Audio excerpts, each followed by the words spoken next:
আচ্ছা, দমের গল্পটাই হচ্ছে একজন মানুষ এমন একটা সংকটে পড়ে বা তার তার জীবন মরণের প্রশ্ন। এরকম একটা জায়গা থেকে সে আসলে কিভাবে ফিরে আসে বা আদৌ আসে কিনা সেই গল্পটা হচ্ছে দম। মানে তার ভেতরে কতটা শক্তি আছে, দম আছে।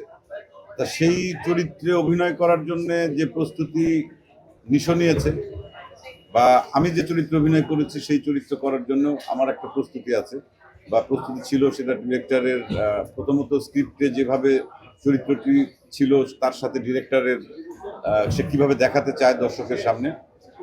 তবে একটা বেঁচে থাকার গল্প, একটা প্রেরণার গল্প। আমি মনে করি দম একটা শক্তি যোগানোর গল্প। আমরা তো অনেক সময় অনেকভাবে মানসিকভাবে অনেক সময় বিপর্যস্ত হই, থেমে যাই। এটা হচ্ছে না থামার গল্প দম। এবং সেই গল্পে কষ্ট আছে, ভালোবাসা আছে, আনন্দ আছে, সবকিছুই আছে। মানে বাস্তবতার সঙ্গে, বাস্তবতার নিরিখেই এরকম ঘটনা হয়তো আমাদের অনেকের জীবনে নানান ক্ষেত্রে নানানভাবেই আসে। সেই গল্পটাই হচ্ছে দম। এবং সেখানে আমি একটি চরিত্র অভিনয় করেছি। সেই চরিত্রটি দর্শকদেরকে তো সামনাসামনি তো সবকিছু বলা যাবে না, তাহলে তো সিনেমা আপনারা হলে এসে দেখার আগ্রহ নষ্ট হয়ে যাবে। বা চমক যেটা, সেই চমকগুলো থাক। অভিনয় করেছি, আপনারা দেখবেন। এবং এই ছবিটি আমরা শুটিং করেছি কাজাখস্তানে, যেখানে মানে মাইনাস টেম্পারেচার আমাদেরকে অনেক কষ্ট করে শুটিং করতে হয়েছে। এবং স্পেশালি আমি ঠান্ডা বেশি। হ্যাঁ, স্পেশালি আমি নিশোর কথা বলবো।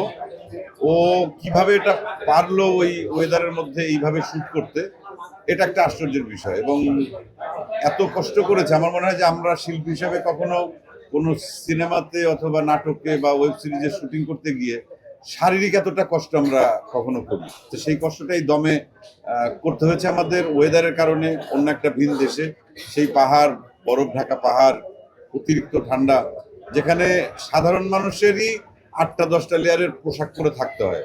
মানে ঠান্ডা বাতাস এরকম যে নাকে কানে হাতের মনে মনে যে সুচ ফোটানো হচ্ছে, এইরকম ঠান্ডা। এর ভেতর এই চরিত্রে অভিনয় করা, এবং ক্রেডিটটা আমি স্পেশালি নিশোকে দিতে চাই।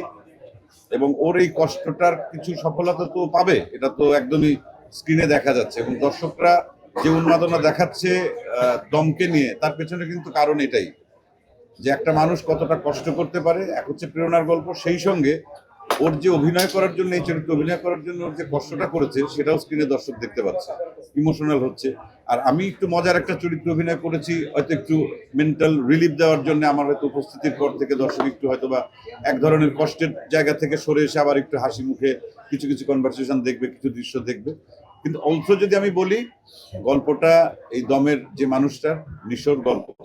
নিশোর অভিনয়ের জন্য যদি বলি বা ওর প্রস্তুতি বলি অথবা সেটা করেছে, এটা আউটস্ট্যান্ডিং। এবং আমি দর্শকদেরকে অনুরোধ করবো, আপনারা সিনেমা হলে এসে এই দম দেখুন।